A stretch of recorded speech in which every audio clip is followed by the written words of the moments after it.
నిన్న రాత్రి ఒక కాల్ వచ్చిందండి. Expected call. ఏం ఎక్స్పెక్టెడ్ కాల్? ఈ కాల్ ఎప్పుడో వస్తుందని నేను ఎక్స్పెక్ట్ చేస్తూనే ఉన్నా. వచ్చింది, నిన్న వచ్చింది మొత్తానికి.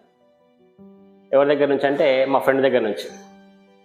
మామ హాస్పిటలైజ్ అయినా, స్టంట్ వేసిర్రు, సో జర పైసలు అవసరం ఉన్నాయి, అర్జెన్సీ, ఇది కవర్ అయితే లేదు, అది కవర్ అయితే లేదు, ఇన్సూరెన్స్లో అన్ని ఒక 50,000 అడిగిండు.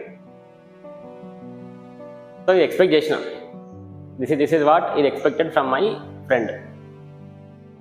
ఎంత వాడు ఏజ్? బిలో 40, కానీ స్టంట్ పడ్డది. అయితే ఒకసారి నేనేం అనలేదు. ఓకే, నేను వానికి ఓకే ఎట్లున్నావురా బాబు, బాగున్నావా, ఆరోగ్యం బాగుందా, దట్స్ ఫైన్, టేక్ కేర్ అని చెప్పి వదిలేసిన తప్ప ఇంక నేనేం మాట్లాడలేదు. ఒకసారి వాడి లైఫ్ స్టైల్ చూస్తే, వాడి life style sedentary life style అంటారు. సెడెంటరీ అంటే బద్ధకం. ఎప్పుడు చేస్తాడు తెలుసా సార్? బ్రేక్ఫాస్ట్ పొద్దున్న 11:30కి చేస్తాడు బ్రేక్ఫాస్ట్. 11:30కి బ్రేక్ఫాస్ట్, లంచ్ ఏమో 4 o'clock, మళ్ళీ రాత్రి ఫుడ్ ఎప్పుడు 10:30, 11. ఇదే లైఫ్ స్టైల్. హీస్ ఫ్రమ్ ఐటీలోనే ఉన్నాడు, సాఫ్ట్వేరే. మరి సాఫ్ట్వేర్లో ఉండి ఏందండి ఈ లైఫ్ స్టైల్? 11:30కి తినడం ఏంది బ్రేక్ఫాస్ట్? 11:30కి బ్రేక్ఫాస్ట్ తింటారా? 11:30కి మార్నింగ్ లంచ్ చేయాలా? బ్రేక్ఫాస్ట్ ఎప్పుడు అవ్వాలి? మార్నింగ్ 7:30కి అయిపోవాలి.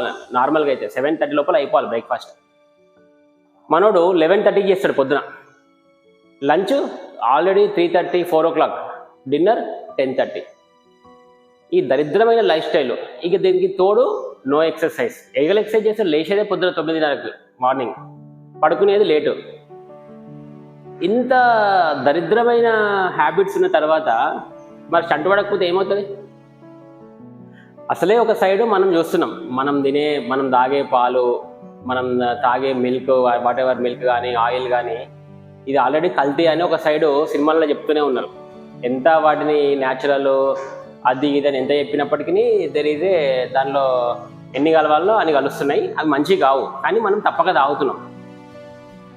అవే ప్రాబ్లమేటిక్ ఉంటే మన లైఫ్ స్టైల్ కూడా ఇట్లా ఉంటే ఇంకేమవుతుందండి పరిస్థితి?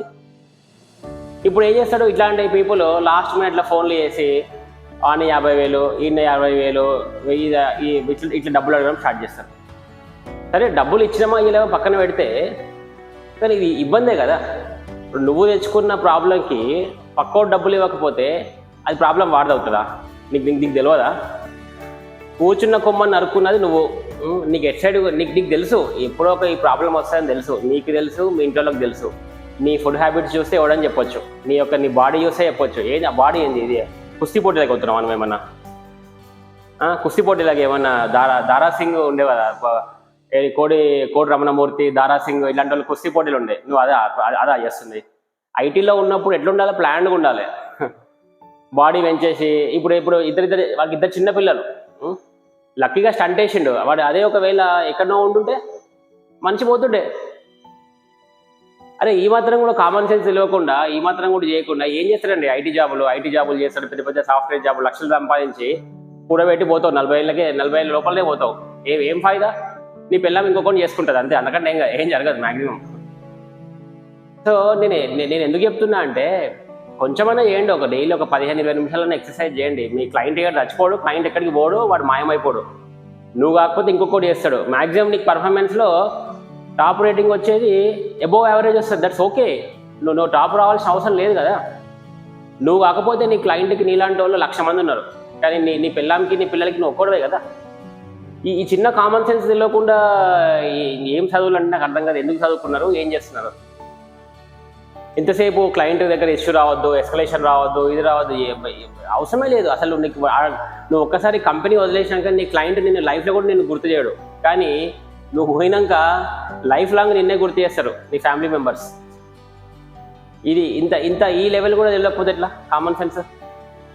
సో అదే నేను చెప్తుంది. ఇది ఎట్లుంటుంది అంటే, వీళ్ళు ఏం చెప్తారు తెలుసా? ఇప్పుడు నేను అడిగినాను అనుకో వాళ్ళని, వాడికి ఇంతకుముందు చెప్తుండే, అరే కొంచెం లైట్గా ఎక్సర్సైజ్ చేసుకోరా, కొంచెం బాడీ తగ్గియో, వెయిట్ తగ్గియో అని అంటే, చేస్తున్నారా? అప్పుడప్పుడు ఆఫీస్ వాళ్ళతో టీమ్ అవుటింగ్కి పోతా అంటాడు. అరే ఆఫీస్ వాళ్ళతో టీమ్ అవుటింగ్ కూడా ఏందిరా? ఇదేమన్నా శివరాత్రిరా సంవత్సరానికి ఒకసారి పోవడానికి? రోజు పోవాలిరా బాబు. ఆల్మోస్ట్ రోజు 15 నిమిషాలనే చేయరా నాయన. సంవత్సరానికి ఒకసారి దీపావళి చేసినట్టు, శివరాత్రి చేసినట్టు 1 yearకి ఒకసారి పోతా అంటే 1 yearకి ఒకసారి పోతావు. మ్యాక్సిమం ఏం చేస్తావు? రిసార్ట్కి పోతావు. మధ్యాహ్నం రిసార్ట్లో కుమ్ముడు గుమ్ముతావు, అన్ని స్టార్టర్లు గీటర్లు. నువ్వు తినేది ఎంత, నువ్వు ఆడింది ఎంత ఆ రోజు. తెల్లారి వచ్చి 3 రోజులు అంటావు, 3 రోజులు వచ్చి ఏం పడ్డావు, వర్క్ ఫ్రమ్ హోమ్ చేసి అరే బామ్మ నిన్న క్రికెట్ ఆడినారా, బాడీ అంతా పట్టేసిందిరా, కాళ్ళు పట్టేసినా, చేతులు పట్టేసినా అని కథలు చెప్తావు. అది ఎక్సర్సైజ్, అది అది ఎక్సర్సైజ్. అది ఆ మాత్రం కూడా తెలియకపోతే ఎట్లా. ఇక ఇప్పుడు ఇప్పుడు ఇప్పుడు ఉంటుంది ఇక కథ. ఇప్పుడు కూర్చొని ఇక ఇది అయింది కదా, స్టంట్ పడ్డది కదా, ఇక ఇంట్లో కూర్చొని నేను వైట్ రైస్ తినా, నేను బ్రౌన్ రైస్ తింటా, నేను కినోవా తింటా, నేను ఓన్లీ రోటీసే తింటా. ఇక ఇంట్లో అందరినీ పరేషాన్ చేస్తాడు. ఇక ఇంట్లో అందరినీ షుగర్ తిన్నా, నేను అది తిన్నా, నేను ఇది తిన్నా, నేను బయటికి రాను, స్టంట్ పడ్డది, ఇది అది దగ్గర దాకా తీసుకొచ్చింది నువ్వు. ఇప్పుడేమో బాధపడుతుంది నువ్వు. అది ఇది నిన్న ఒక ఎగ్జాంపుల్ అండి, నిన్న జరిగిన విషయమే చెప్తున్నా నేను, వేరే చెప్పట్లేదు. ఇట్లాంటి మిత్రులకు ఇంకా చాలామంది ఉన్నారు, మంచి ఇట్లాంటి మిత్రులు, వాళ్ళకి అందరికి కూడా చెప్తున్నా. బట్ ఇది ఏం అనలేము, ఎవరిని మనం కీడు కోరుకోవద్దు కదా. ఇది ఏంటంటే ఇది కీడు కోరుకున్నట్టు కాదండి, ఇది మంచి కోరుకుంటున్నట్టే. ఏంటంటే ఫర్ ఎగ్జాంపుల్ ఎవడన్నా బండి మీద ఫాస్ట్గా పోతున్నానుకో, అరే పడతావురా, యాక్సిడెంట్ అవుతుందిరా అని చెప్పడం అనేది కీడు కోరుకున్నట్ట. నువ్వు వెళ్ళే స్పీడ్తోనే చెప్పొచ్చు నువ్వు పడతావురా అని. దానికి ఏమి మనకి భవిష్యవాణి అక్కర్లేదు, మనకేమి దివ్యదృష్టి అక్కర్లేదు. దానికి just with basic common sense we can tell that he will fall somewhere in between, you will be obstructed. నువ్వు ఏదో ఒక దెబ్బ తగులుతుందని క్లియర్గా చెప్పొచ్చు, చూడగానే చెప్పొచ్చు, నీ లైఫ్ స్టైల్ చూస్తే చెప్పొచ్చు. సో అది దాన్ని మనం స్టీర్ చేసుకోవాలా, దాన్ని మనం కరెక్ట్ చేసుకోవాలి తప్ప ఎవడో సలహా ఇస్తున్నాడు అని చెప్పి మనం చేసుకోకుంటే తీసుకోకు. నువ్వు చెరువు మీద అలాగే చేతులు అడుక్కోకపోతే ఏమవుతుంది, ఎవరికి నష్టం, నీకే నష్టం. సో అట్లా అనమాట, that is what you have to do. సరే, ఈ వీడియో మా మిత్రులు చూసి ఇంకా మాట్లాడాలని అనుకుంటున్నా, అందుకోసం చేస్తున్నా, చెప్పాలి కాబట్టి చెప్తున్నామండి. లేకపోతే ఇక తర్వాత మీ ఇష్టం. తర్వాత ఏమవుతుంది, తర్వాత ఇంకొక ఫ్రెండ్ కూడా ఫోన్ చేస్తాడు, నేనేం చేస్తా, ఒక బత్తాయిల రసం తీసుకుపోయి ఆయన పక్కన కోసం జ్యూస్ పెడతా, అని బెడ్ పక్కన, అంతకంటే ఏం చేయలేము. అది జరిగేది, అది సీన్. ఓకే అండి, thank you very much. Aditya బొమ్మ సైనింగ్ ఆఫ్.